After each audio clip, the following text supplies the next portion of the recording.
blast off. X minus 5, 4, 3, 2, X minus 1, fire.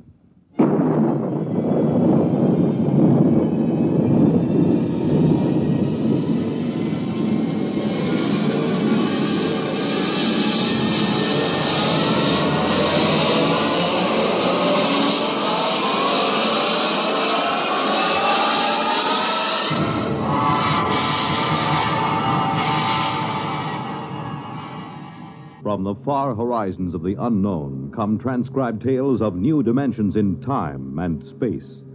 These are stories of the future, adventures in which you'll live in a million, could be years, on 1,000 maybe worlds.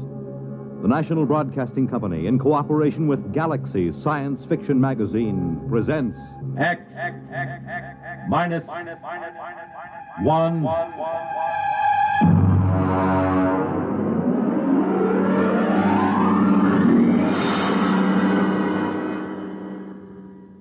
Tonight, The Girls from Earth by Frank M. Robinson.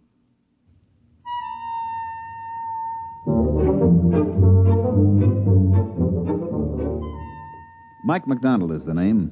Firm of Beagle and McDonald, Interplanetary Promotions, number 1 Park Avenue, New York. Drop in sometime. Brand new offices. Had them decorated by one of the biggest guys in the business. You know, it's hard to believe that only 6 months ago, me and Charlie Beagle, my associate, were stranded in a one-tank mining town on Mars. Let me tell you about it. Here comes the waiter. Play it cool. Yeah, but we got no dough. Play it cool, I said. Gentlemen, I'll have the sirloin. one sirloin. Earth or Martian? What's the difference? Well, the Earth sirloin's from genuine steers, $24 a pound. The Martian sirloin's from the domestic sloofer, $2. Charlie, you ever tasted Sloofer? Uh-uh. We'll have the domestic. Very good. A beverage? Johnny Coffee? We ran out of coffee in 1997. Haven't been able to get any. Try the muggle juice. Muggle juice? It's a Martian vegetable. Has a pleasant narcotic effect. You better make it whiskey. Whiskey? That we got. Fine. My friend will have the same. Yes, sir.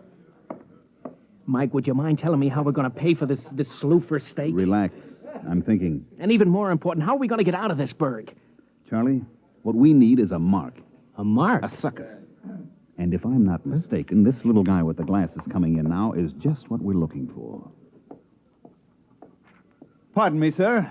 My friend and I are just in from Earth, and we don't know much about the customs here. I wonder if you'd be good enough to let us buy you dinner and tell us something about the town. Why, that's very kind of you. You needn't buy me dinner, though. After all, you're the guests here. Well, that's very nice of you. Do join us. Thank you.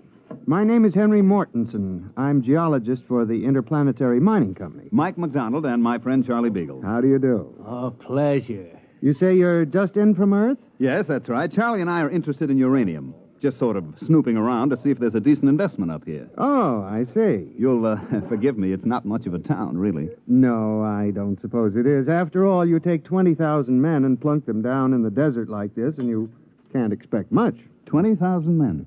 No tomatoes? Sir? Tomatoes. Girls. Girls. Oh, I'd almost forgotten what the word meant. No, you see, the Colonization Board hasn't been very successful in persuading Earth women to migrate here. There are a few female Saturnians, the four-armed variety, but aside from that... Well, what do the boys do for relaxation? Well, being a geologist, I'm naturally interested in rock formations. For relaxation? A great many of the men indulge in gambling, and of course there are limp phrases every glib day. Glib day? We have a 9-day week here on Mars. Oh. Tell me, Mr. Mortensen. Henry. Tell me, Henry, don't the boys get lonesome for the sight of a woman? Well, it is a problem. The men sign up for 9-year hitches. Most of them have forgotten what a woman looks like. Mm-hmm. Do most of these men plan to stay here? I suppose if they had families, they might. The pay is good, and I suspect most of them had their reasons for leaving Earth. I see. Well, how about yourself? Suppose you found the right woman, which in this case would be just about any woman. Oh, I'm very particular. Oh, I mean any woman who met your rigid specifications. Would you stay? You mean get married? Yeah, that's the bit. Well, of course, it's out of the question. No woman has ever showed the slightest interest in me. Well, suppose one agreed to marry you in advance, and she met all your specifications. Well, I've always wanted a family, yes, I suppose I'd marry. That's very admirable. Very, very admirable. Here's the waiter with our dinner. Slew for steak, gentlemen. Good luck with it.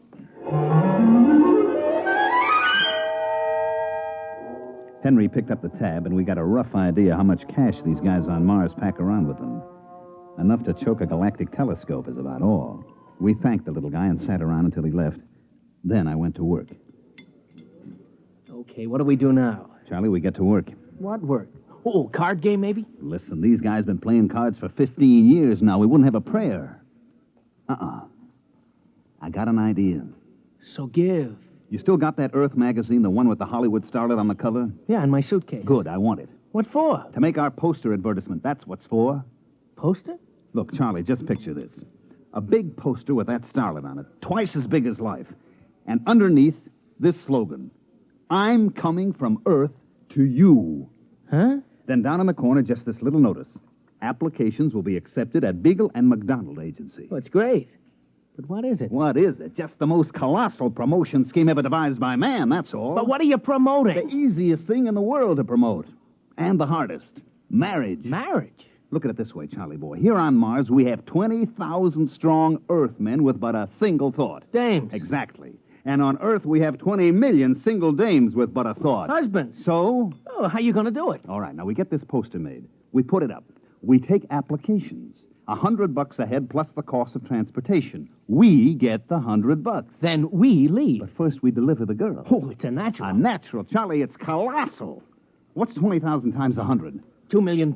Wow, that's our profit. Wait a minute. What? How are we going to line up 20,000 girls and convince them to come up to this desert? I'm working on that. Come on, we got to find a printer to make our poster. What do we use for dough? You huck your watch. Come on, let's go.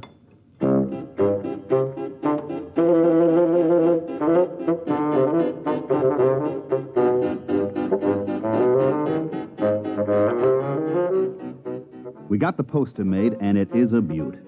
The artist threw in some extra fullness in the lips and stuck a glass of champagne in one hand. The next step was to rent a little field tent right outside the mining camp.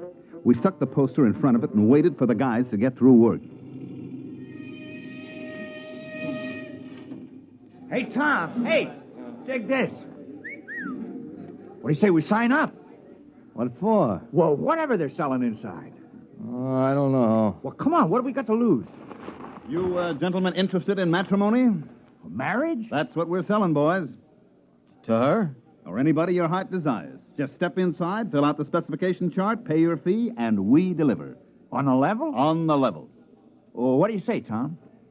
It's worth a gamble. Right this way, gentlemen. Mr. Beagle will take care of you. No sooner said than done, gentlemen. Step right this way and live.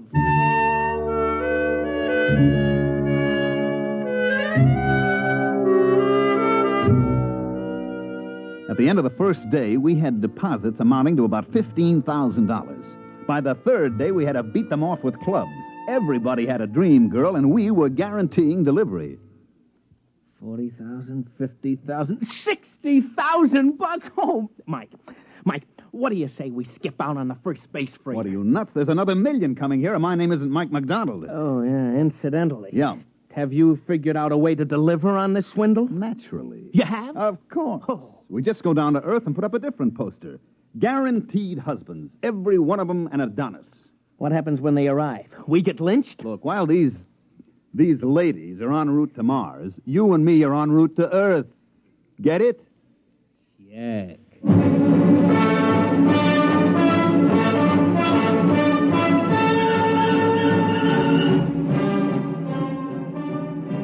I radio-phoned a friend of mine down on Earth and had him place an ad in the New York papers the next day, complete with a picture of a handsome Martian uranium miner and a caption that read, "Husbands are waiting on Mars." When the next space liner rolled in, it brought the list of lady applicants from Earth, complete with photographs and background. Here's the first batch, Charlie. Let's look them over. Yeah, right. Let's see now. Maybe the next one will be a little better. How is it? Let's see the next one. Lola Carroll, age 29. 29? Whew, she's 40 if she's a day. Occupation, homebody. Background and education? Blank. Oh, note from Mitchell. Says she did 4 years at a reformatory for shoplifting, and she's currently on parole. Let's see this one. Wanda Baker. Age 35, occupation gymnastic instructor, State College. Note says she was picked up for loitering and fined on 17 different occasions. Oh, brother. These ain't exactly the creme de la creme, these ladies. Oh, what'd you expect? It ain't what I expect, Mike. It's what the boys in the mining camp expect. $100 fee plus $2,500 for transportation. That ain't hay. Wait a minute. I got an idea. I'm waiting. First, we get rid of all these pictures, see? Then we print up a few thousand pictures of movie starlets, and we paste them on the applications. We make a few changes in the statistics, such as age and so on, and we're back in business. You know, Mike, I used to think you were about as crooked as a one-armed bandit, but I don't think it anymore. I know it.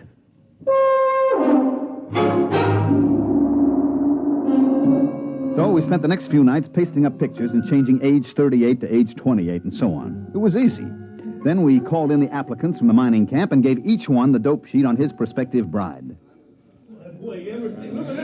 Hey, Bill. Hey, look at mine. Lola Carroll, age 29. Boy. Mine's named Wanda Baker. She's 25. Well, you dig this picture? She's almost... What's wrong? Mine looks exactly like yours. What? Let me see. Take a look at those two pictures. You're right. Wait a minute. Hey, Mr. Mortensen. Yes? Take a look at this. Both alike. Most peculiar. Particularly peculiar since, well, mine looks like yours, too. You put in for a wife? Why not? Miranda Potts, age 25. A former lady wrestling coach. But the pictures puzzle me. I think maybe these guys are trying to pull a fast one. You may be right at that. Come, gentlemen, let's pay a visit to our benefactors, Mr. McDonald and Mr. Beagle.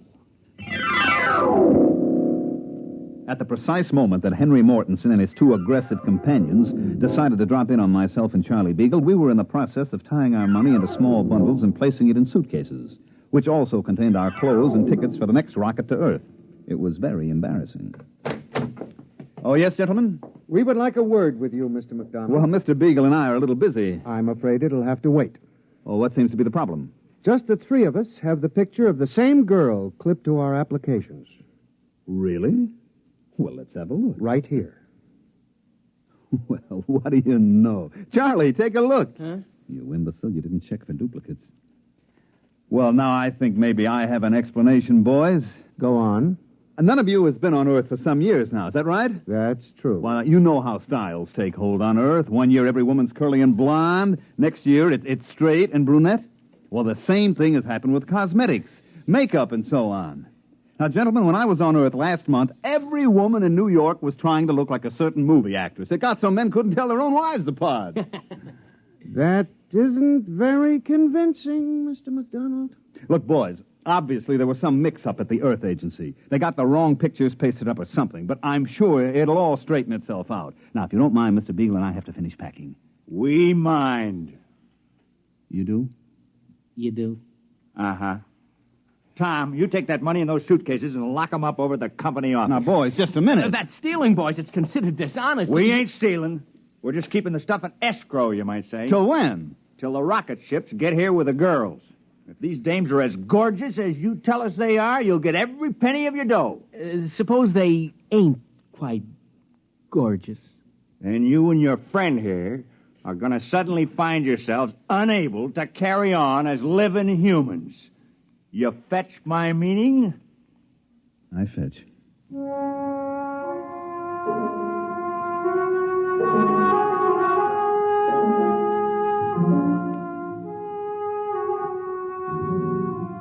Well, this caused a small dilemma in me and my partner, Beagle. The problem was easy to state. We had sold these guys on the idea that they were engaged to be wedded to an assortment of lovely, desirable, attractive young girls from Earth. The contingent from Earth, on the other hand, was made up mainly of frustrated, lonely women and a goodly portion of female criminal types. The problem was how to convince these boys that they were not getting cheated. That's enough, Charlie. Now, the problem is how to convince everybody that he ain't getting cheated, right? Oh, you're a master of summing up a problem. Now how about solving it? Just give me some time. Look, the rocket fleet from Earth arrives here tomorrow morning at 9 o'clock. 20,000 very strong miners will be assembled at the rocket port waiting. True. So? Pour me a little more of that muggle juice. No. Muggle juice. We could get them all drunk on muggle juice, mass hypnotize them. I'm dreaming. So what do we do? I could make a speech, appeal to their better selves, say these poor, unfortunate women need love and affection, something they've never had. Uh-huh. How about makeup? Maybe we could hire a cosmetic man to make them up to look like the pictures. Sure. Or we could say that it's all a big mistake. We got the wrong shipment. Or we could kill ourselves. No need for that, Charlie. That's going to be done for us. Yeah, that's what I figure. Well, it's been a short life and a merry one. Drink up, Charlie. For tomorrow we die.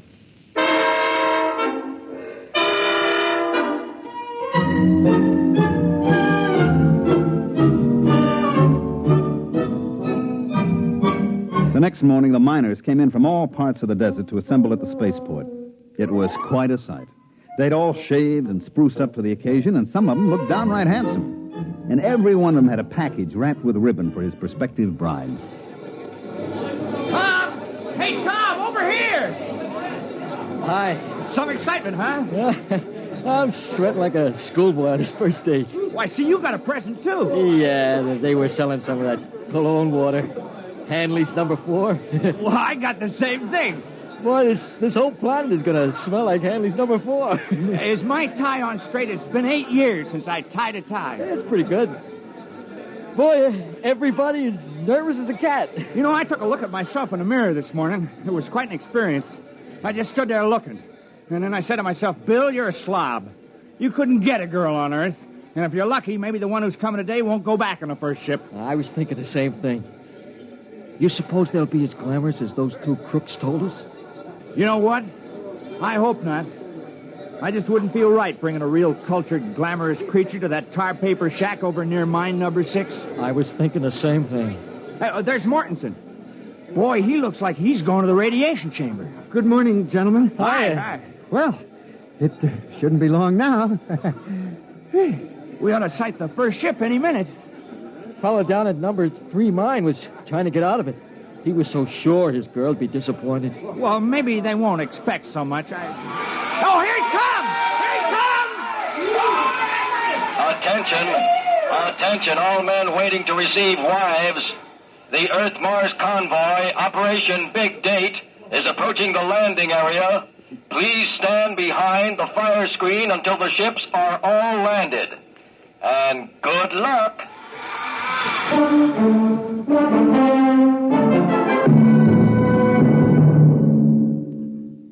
During all this, Charlie Beagle and I were more or less under guard back at our office. I say more or less because there were 6 miners with loaded guns sitting practically on top of us. In the distance, we could hear the rockets come blasting in for a landing. And then everything got very quiet. And we knew the girls were coming off the ships. What do you suppose is happening? Well, it's pretty quiet, Charlie. I guess the girls are coming off. Yeah, I don't hear no sounds of rejoicing. Now, just take it easy. You suppose they'll hang us or shoot us? Now, relax. Relax, he says, but... Oh, here comes a Jeep with Uncle Henry in it. Is he alone? Uh-huh. Well, so long, Charlie. Gentlemen? Now, look, Mr. Mortensen, this can all be explained. There was an error and the wrong girls got shipped, Don't try to explain it, McDonald. But you can't just kill us without even a trial. I mean, it isn't just. Who said anything about killing you? We're throwing a banquet tonight, and we want you and Mr. Beagle as guests of honor. As what? Guests of honor. You mean the girls were okay? Okay, they're lovely. The nicest thing about them, of course, is that they don't expect much. They seem to accept us with all our faults and all the shabbiness and ugliness of the life on Mars. There isn't a one of them who turned up her nose at the place. They seem thankful just to be here. And the guys, they all feel okay about it? Okay, they're like a bunch of kids. There isn't a one of them who wasn't scared breathless that he'd have some sophisticated glamour girl on his hands. No, sir. These are down-to-earth women who had it tough on Earth, and they figure to find some happiness here if it's humanly possible. Yeah, but how did the boys like the way they shape up? Charlie. I mean, There might be some that seemed a little older than the applications. You know how clerical errors can be made. Well, gentlemen, when you've been living on Mars for 15 years without having seen even a single Earth woman, you kind of lose the standards that Hollywood sets for us.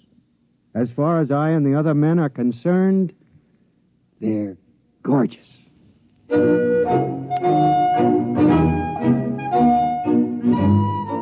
Well, that's the story, which proves you can sell a guy a gold brick that's made out of lead, and sometimes you find out the poor sucker likes lead even better than gold. Charlie Beagle and myself made a small fortune on the deal, like I said before.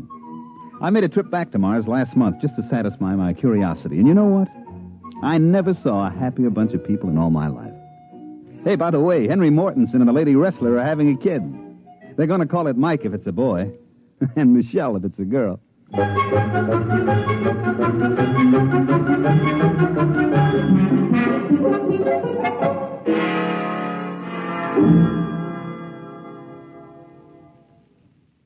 You have just heard X-1, presented by the National Broadcasting Company in cooperation with Galaxy Science Fiction Magazine, which this month features The Ignoble Savages by Evelyn E. Smith, the story of the Snadra, which had but one choice in its fight to afford to live below ground, to pretend that theirs was an above-board society. Galaxy Magazine, on your newsstand today. Tonight, X-1 has brought you The Girls from Earth, a story from the pages of Galaxy written by Frank M. Robinson and adapted for radio by George Lefferts. Featured in the cast were Mandel Kramer as Mike, Bob Hastings as Charlie, John Gibson as Henry, Jim Stevens as Tom, Dick Hamilton as Bill, and Phil Sterling as the waiter. This is Fred Collins. X-1 was directed by Daniel Sutter and is an NBC Radio Network production.